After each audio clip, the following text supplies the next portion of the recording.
Grill headquarters.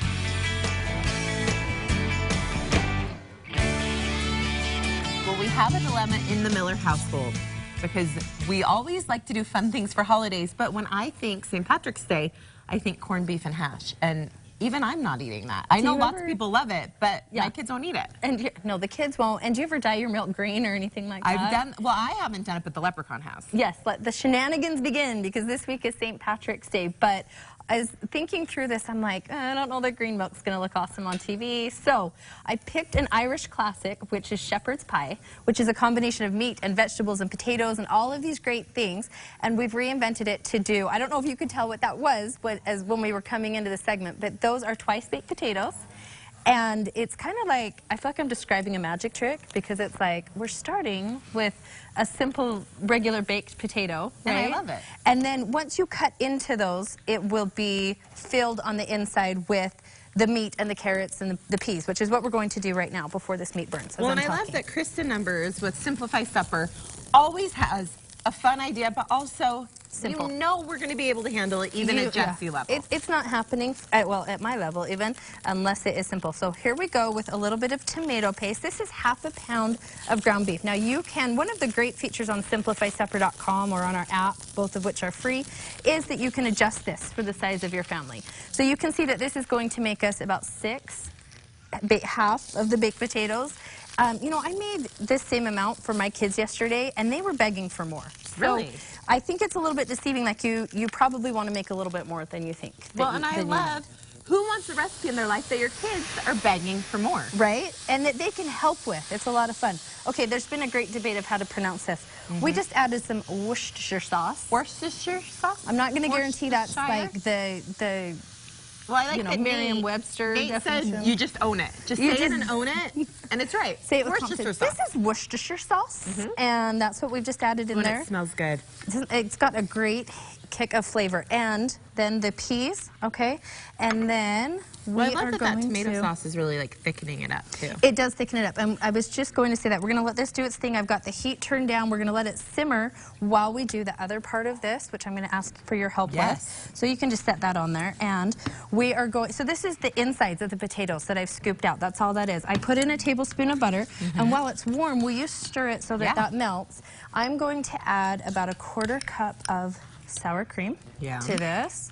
And you know what? I add sour cream or sometimes cream cheese with any potatoes. Do you ever do that with mashed potatoes? Yes. It just makes it so creamy and delicious. Melt in your mouth, delicious. Oh. This is whole milk. I don't always buy whole milk, but when I do, I put it in my twice baked potatoes.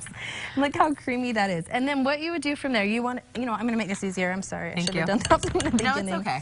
Give it a good whisk because you have to kind of mash the potatoes as you go. What consistency do we want this looking like? Is it supposed to look smooth or it's supposed to be smooth, not super runny. And then what you do is put it inside of a pastry bag, a Ziploc bag. You can just spoon it over the top, but I feel like it's a little bit more elegant. You can kind of finish it off, especially if you have a tip, which I didn't bring today, but if you have a fancy tip, you can pipe it on there and make it look like super fancy, like restaurants have. Now I'm going to add some chives. Holiday fancy, which is what you're going to want on St. Patrick's Day. Like the leprechauns spent all day on this, but really it just comes together in about 10 minutes. Look at this handy little thing of chives that I got. It's already cut up. Of course I got this at Smith's, which is where Jessie was laughing at me. I also purchased my attire today, my lucky shirt, as well as our Smith's. Our matching necklaces. It's also for your wardrobe. I love it. We could just end right there. Darling.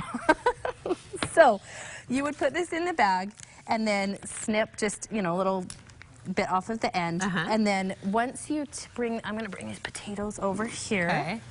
So we aren't going to make it look as pretty right now because I'm going to just spoon this in. But when does this go into it? Okay, you'd put this first. And really you can see how, as I throw it all over, it doesn't take very much to fill that. And then you just put that on top. And what's so cool is I didn't tell my kids last night. I did kind of our traditional Sunday dinner with a roast and that. And then I didn't tell them. They just thought these were kind of plain old potatoes. Yeah. And so then when they cut into it, I'm looking around here for something I can cut into this. We're going to do you want me to bite it? Rip it open?